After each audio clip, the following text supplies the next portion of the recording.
ബോളിവുഡ് നടൻ ധർമ്മേന്ദ്രയുടെ വിയോഗത്തിന് പിന്നാലെ ധർമ്മേന്ദ്രയുടെ ആദ്യ ഭാര്യയിലെ മക്കളായ സണ്ണി ഡിയോളും ബോബി ഡിയോളുമായിട്ട് രണ്ടാം ഭാര്യയും നടിയുമായ ഹേമമാലിനിക്ക് ചില വിയോജിപ്പുകൾ ഉണ്ടെന്ന വാർത്ത പ്രചരിച്ചിരുന്നു. ധർമ്മേന്ദ്രയുടെ വേർപാടിന് പിന്നാലെ ഇത് കൂടുതലും ശക്തമായെന്നാണ് പുറത്തുവന്ന വിവരം.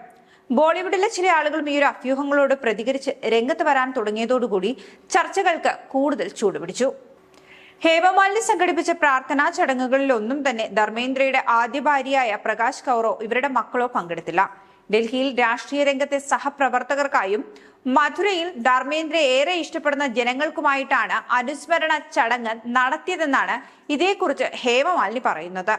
ഇപ്പോൾ സണ്ണിയുമായും ബോബിയുമായും സ്വരച്ചേർച്ചയിലല്ലെന്ന അഭ്യൂഹങ്ങളോടും ഹേമമാലിനി പ്രതികരിക്കുന്നു. ഗോസിപ്പ് ഇഷ്ടപ്പെടുന്ന ആളുകൾ ചമയ്ക്കുന്ന വെറും കെട്ടുകഥകൾ മാത്രമാണ് ഇവയെന്നാണ് ഹേമമാലിനി പറയുന്നത്. ഞങ്ങളെല്ലാം തമ്മിൽ എക്കാലവും ഊഷ്മളമായ ബന്ധമാണ് ഉണ്ടായിരുന്നതെന്നും ഇന്നും അങ്ങനെ തന്നെയാണെന്നും ഹേമമാലിനി കൂട്ടിച്ചേർക്കുന്നു.